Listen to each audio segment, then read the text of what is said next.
Assalamu alaikum class. In this video we will learn about chapter number 5, integration. Integration is also named as antiderivative and it is inverse of differentiation.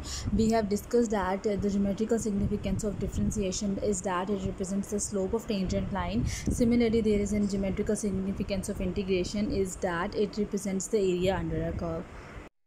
Let's suppose we are having a curve y is equal to f of x. Here is our curve and we want to calculate the area under this curve, that is this area enclosed by the interval a to b on x-axis. So if we want to calculate the area under a curve, so you can see that in this figure if we draw the rectangles, small rectangles, and then add the area of these rectangles, then we can calculate the area under a curve. But in the first figure you can see there are some error or the deficiencies.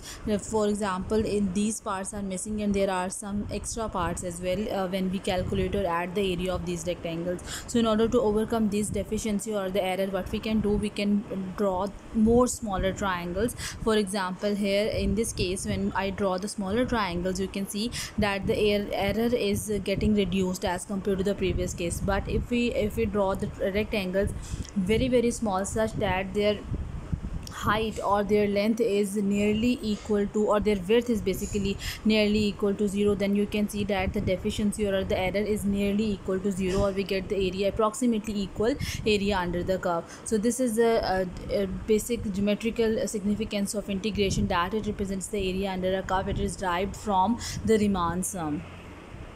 Here is a symbol of integration, this one. So integral of f of x dx or integral of y dx. So this dx represents that we are talking about the variable integral, variable x, and we are going to calculate the differentiation or integration with respect to the variable x. So integral is represented by this symbol over here. Now we know that the derivative of x is 1, so it means that its integral must be equal to x, as we are saying that integration is antiderivative, or integration and differentiation are inverses of each other. Similarly, as we discussed that the logarithmic function and exponential functions are inverses of each other, or when we say that in logarithmic differentiation we take an ln on both sides, and then we say that we are taking anti-log on both sides, that is we take exponential over there. So this is how we can describe integration and differentiation as well. For example, if I take ln of 1, then it must be equal to 0, and we know that when I apply exponential on the resultant, so e power 0, it must be equal to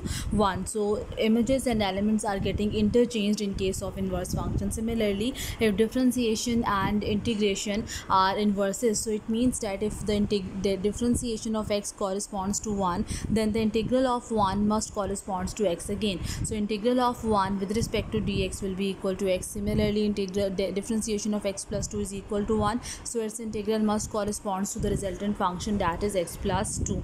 If differentiation of x minus 1 is equal to 1, so integral of 1 must corresponds to the corresponding function, that is x minus 1.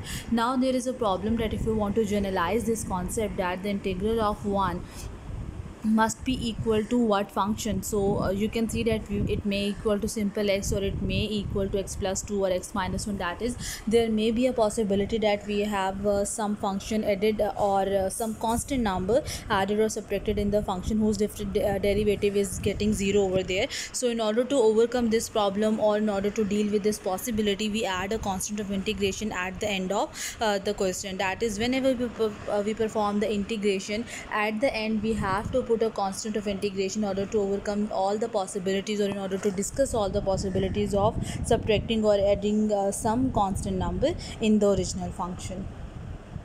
This simple c is basically named as constant of integration, and it may have so many values from the real line. And if you want to specify this c, then we must be given some initial conditions, and that problem will be named as initial value problem, in which we are given with f of 0 will be equal to 1 or some other functions, some number, so that we, by inserting the value, we may be able to equate the value of c. So right now, if c is not specified over here, it means c can have so many values from the real line, and the resultant function or the resultant number will represent so many curves by having different values of c, and that combination of curves is named as the integral curves.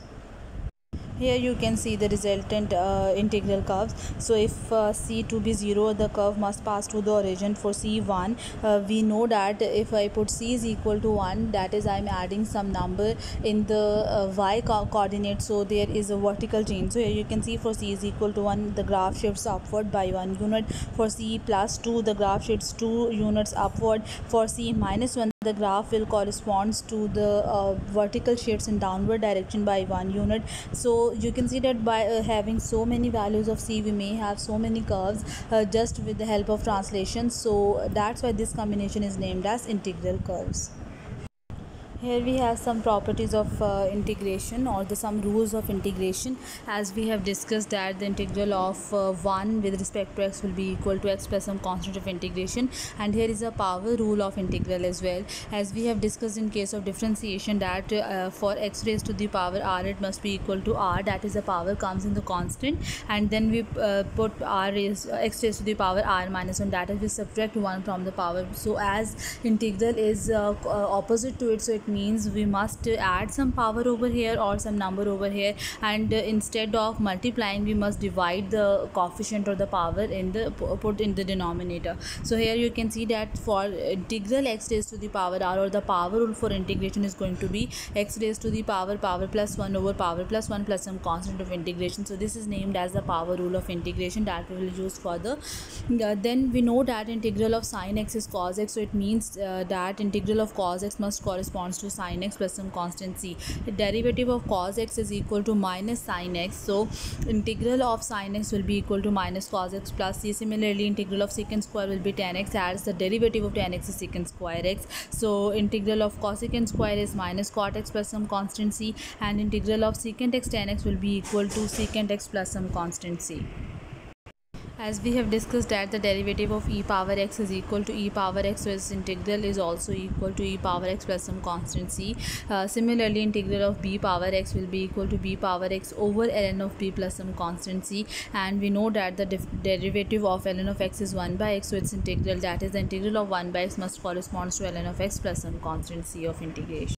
So here are some properties of integration as we have discussed in case of differentiation. For example, when we perform differentiation with a constant multiple, then we take that constant out of the differentiation and then perform the differentiation. Similarly, if we get some constant multiple in the integral function, we take the constant multiple out of the integral and perform the integration of the function. Similarly, as we have discussed that in case of addition and subtraction of the function, the differentiation applied separately is similarly integral is also applied separately in case of addition and subtraction. So integral of f plus g will be equal to integral of f plus integral of g. Similarly, integral of f minus g will be equal to integral of f minus integral of g.